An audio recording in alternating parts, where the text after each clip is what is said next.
Hello lovely viewers, आप सभी का मेरे यूट्यूब चैनल पूजा स्टोरी कॉर्नर में स्वागत है। पिछले एपिसोड में आपने देखा कि गायत्री को जेल हो जाती है क्योंकि सबके सामने सच आ गया होता है कि गायत्री ने ही अपनी माँ और रोहित को मारा होता है। नीलम यह सब सुनकर दंग हो जाती है। उसे याद आता है कि कैसे गायत्री बचपन से उनके पीछे लगी रहती थी। उन दोनों से दोस्ती के चक्कर में वह संजना को मिस करती है। संजना के मन में पाप समा गया है। उसे अभय अच्छा लगने लगा है। अभय जब बाहर शॉप पर जाता है, टीवी में आ रही न्यूज़ से पता चलता है कि उसके पास जो लड़की है वही संजना है।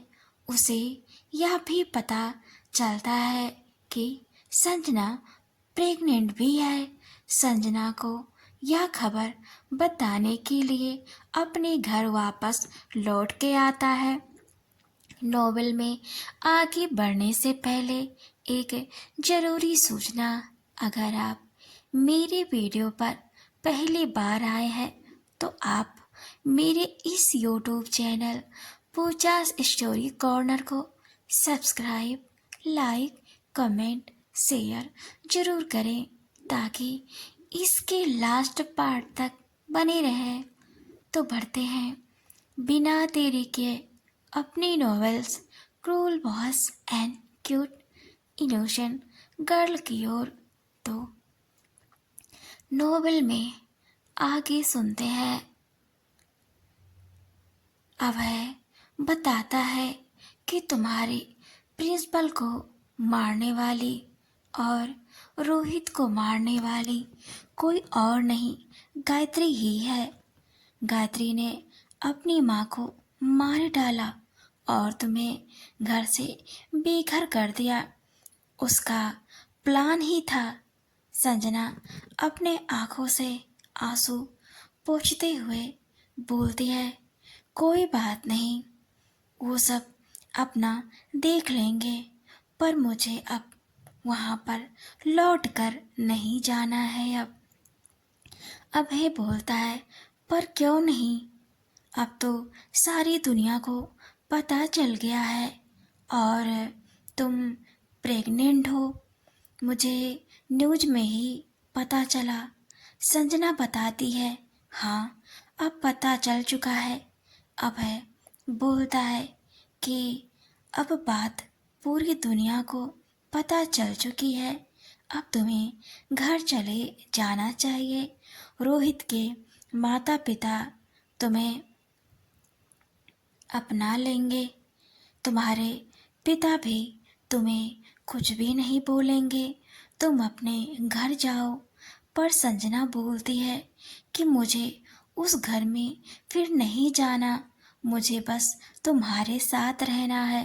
संजना की ऐसी बात सुनकर अभय के माता पिता आश्चर्यचकित हो जाते हैं और अभय भी खुद आश्चर्यचकित हो जाता है और बोलता है, देखो तुम्हें अपने घर चले जाना चाहिए। यहाँ पर तुम सेफ नहीं हो और तुम्हें ऐशो आराम से तुम्हारे माता पिता ही रख सकते हैं। यहाँ पर तुम्हें कुछ नहीं मिल सकता है। संजना अभय के पास आती है और बोलती है, मुझे तुमसे अच्छा कोई भी ख्याल रखने वाला नहीं मिल सकता है। क्या तुम मुझसे शादी कर सकते हो? इतना सुनते ही अभय के माता पिता अभय को देखने लगते हैं और संजना से बोलते हैं, बेटा अभी उसकी शादी की उम्र नहीं है, अभी तो वह बहुत छोटा है, हम तुम्हें अपने पास नहीं रख पाएंगे। संजना अभय को अपनी बाहों में भर लेती है और बोलती है, मैं मर जाऊंगी पर मैं अभय को छोड़कर नहीं जाऊंगी। उधर संजना के पापा टीवी पर आते हैं और सबके सामने संजना की तस्वीर दिखाकर कहते हैं कि यह मेरी बेटी है। संजना, आपको कहीं भी दिखे कृपया करके मुझे स्क्रीन पर चल रहे नंबर पर कांटेक्ट करें, आपकी मदद हो जाएगी। मेरी बेटी बहुत छोटी है, सिर्फ 16 साल की है। आप सभी मेरी हालत देख सकते हैं। संजना के पापा रोने लगते हैं। नीलम के पिता उनको वहां से घर लेकर जाते हैं। टीवी पर यह सब देखकर नीलम को लगता है कि संजना तो अब उन सबके पास आ जाएगी, बट संजना के मन में अब भी बहुत कुछ चल रहा होता है। उसे अभय अच्छा लगने लगा है। वह उसके साथ ही जीवन बिताने को सोच रही है। वह अब नीलम से जलन करने लगी है। नीलम अपने पिता और संजना के पिता को घर पर लौट के आते हुए देखती है तो दौड़ के उनके पास जाती है और बोलती है, रोहित सच में अब इस दुनिया में नहीं है। और प्रिंसिपल मैम। नीलम अपने पिता के गले लग के रोने लगती है और उसके पिता बोलते हैं, मुझे रोहित के पिता ने बताया था कि रोहित की हालत बहुत ज़्यादा गंभीर थी, उसके बचने का चांस बहुत कम था। फिर भी उसके माता पिता ने जी जान लगा दी थी, बट होनी को कौन रोक सकता है। ऑपरेशन के बाद ही वह नहीं रहा। उन्होंने बताया था कि जब रोहित की माँ यह सब सहन नहीं कर पाई तो उनकी हालत भी खराब हो गई। उस समय गायत्री की माँ भी उनके साथ ही थी, तो उनके सामने ही रोहित के पिता ने कहा कि वह उस इंसान को नहीं छोड़ेंगे जिसने भी उनके बेटे को उनसे छीना है। बस यही बात कही थी। गायत्री की माँ घर आई तो गायत्री से उनकी नोकझोंक हुई। उनको पता चला कि इन सब के पीछे गायत्री और नहीं गायत्री है, तो उसको पुलिस को देने की बात की गई थी। तो गायत्री जेल नहीं जाना चाहती थी, तो उसकी मामले को छिपाने के लिए अपनी ही माँ को, वैसे वो लड़की ऐसे भी हो सकती है, हमें नहीं पता था। बट बेटा, एक बात कहना चाहता हूँ, तुम दोनों ने उसके साथ दोस्ती क्यों नहीं की? उसका कोई भाई बहन नहीं है। उसके पिता तो तभी इस दुनिया को छोड़कर चले गए थे जब वह कुछ ही महीनों की थी। उसकी परवरिश उसकी माँ ने अकेले ही की थी। उसको उसके बचपन से किसी के साथ भी नहीं मिला। मुझे उस लड़की को देखकर दुख होता है। नीलम ने कहा, पापा, वह मुझे पसंद नहीं थी। संजना को भी वह पसंद नहीं थी, तो हम उससे दूर भागते थे।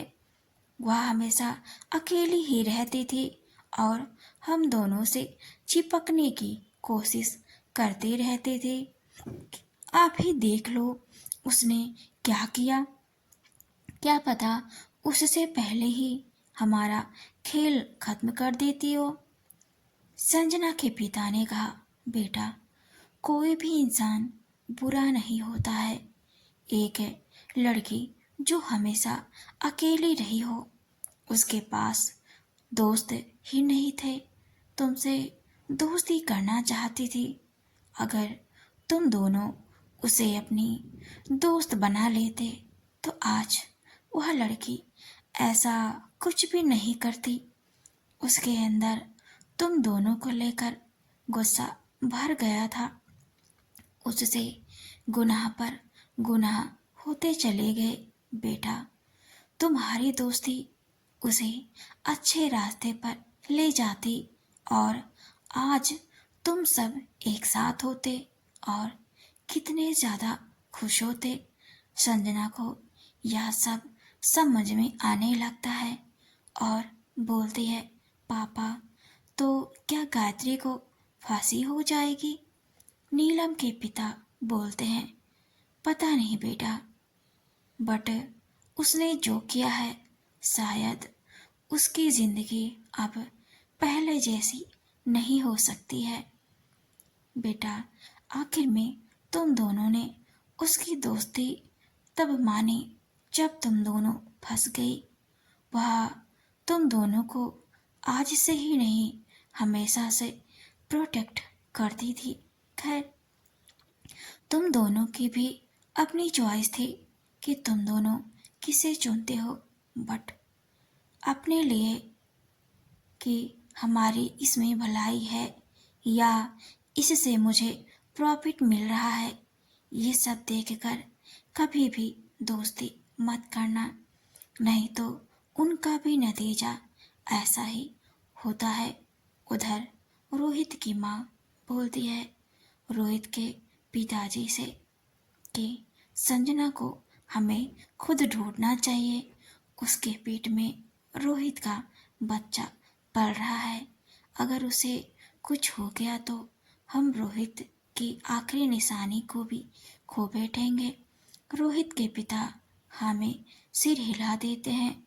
दोनों गायत्री के घर से अस्पताल के लिए निकल जाते हैं। रोहित की लाश एम्बुलेंस में लेकर उसके अंतिम संस्कार के लिए निकल जाते हैं। अंतिम संस्कार करके दोनों अपने घर वापस आते हैं और प्लान करते हैं कि अब हमें संजना को कहाँ कहाँ ढूंढना चाहिए।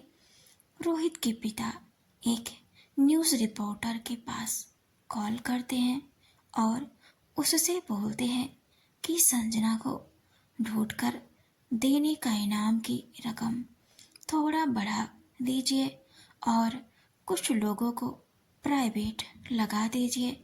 संजना को ढूंढने के लिए मैं उनका अलग से चार्ज दूंगा। रिपोर्टर बोलता है, हमें कुछ पता चला है। संजना बस स्टॉप पर कुछ दिन पहले देखी गई थी। उसके बाद से उसका कहीं भी पता नहीं चल पा रहा है।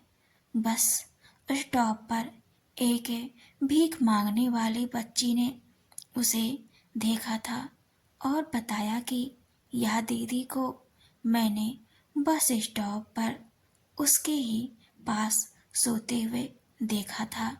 रोहित के पिता बोलते हैं, उसके आसपास कई सारी बस्तियां हैं, उन बस्तियों में जाकर देखे। रिपोर्टर बताता है कि हमें पता चला है कि बस्ती में एक नामी या कह सकते हैं छोटा मोटा गिरोह है जो छोटे बच्चे को पकड़ता है और उनको किडनैप करता है, उनसे पैसे हड़पता है। हो सकता है कि संजना उन्हीं के पास हो। अगर उनके पास नहीं होगी तो संजना का मिलना नामुमकिन हो सकता है। रोहित के पिता ने रिपोर्टर से कहा, ठीक है, तुम जल्द ही पता लगाओ। रिपोर्टर फोन रख देता है।